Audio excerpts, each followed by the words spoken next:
Acabo de recibir mi última obra, El fantasma de la Deixis, en la editorial Algorfa de Málaga, de Marbella, y es una recopilación de escritos inéditos y algunos publicados en revistas inencontrables o digitales también,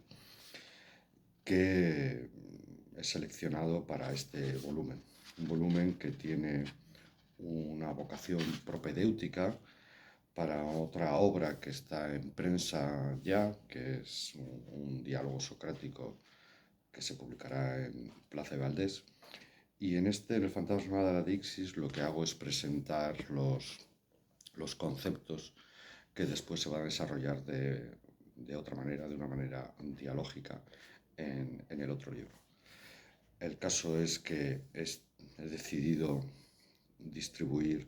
el libro en tres partes, atendiendo a la naturaleza de los textos, notas críticas, apuntes,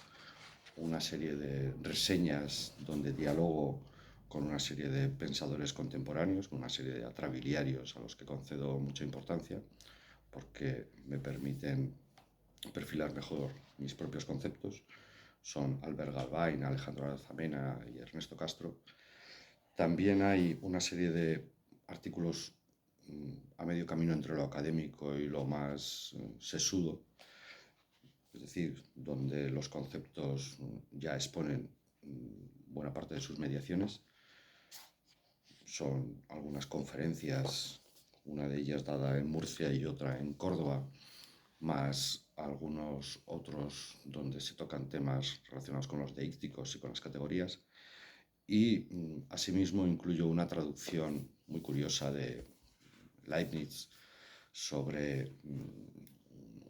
un texto curiosísimo del siglo XVII donde se hace pasar por un perro de la corte de Hannover. Por último, un apéndice donde se recupera una clase que dio Agustín García Calvo en 1989 en la Facultad de Filosofía de Zarraga, y donde se ve claramente cómo aquella conferencia y aquella memorable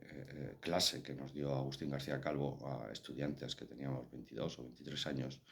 pues ha afectado mi trayectoria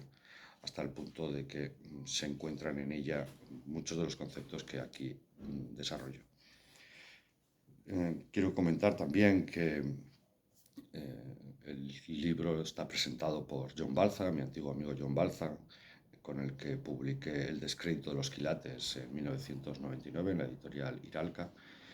Y también me gustaría agradecer a Elisa de Torres la estupenda portada que ha preparado para mí, donde se ve efectivamente eso, el fantasma de la Deixis. Pasa que no doy más pistas para que el propio lector se dé cuenta de la sutileza del dibujo.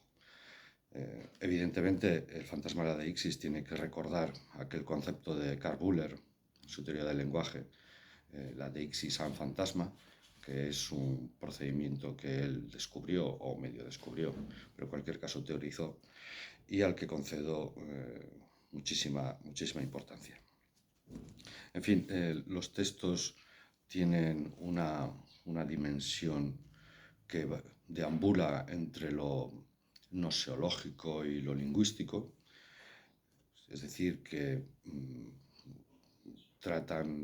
se mueven en un territorio un poquito difuso,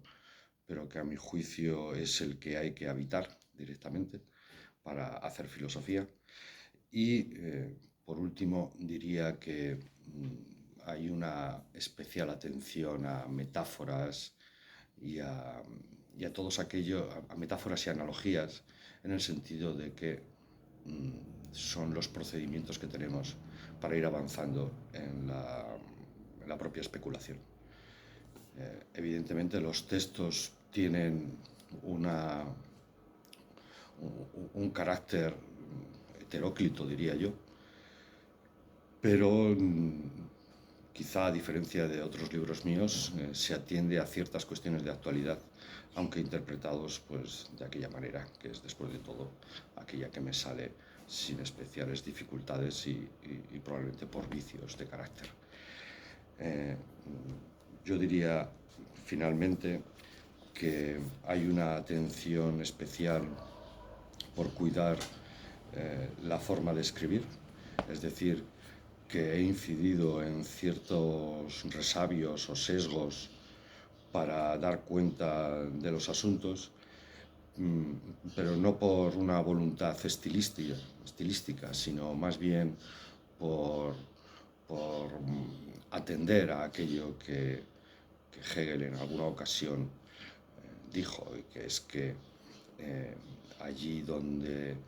hay retruécanos, allí donde la lengua se vuelve sobre sí misma, digamos, hay un concepto que desplegar. Y como estoy convencido de eso, pues sencillamente este es el resultado, bueno, malo o regular, que he conseguido al cabo.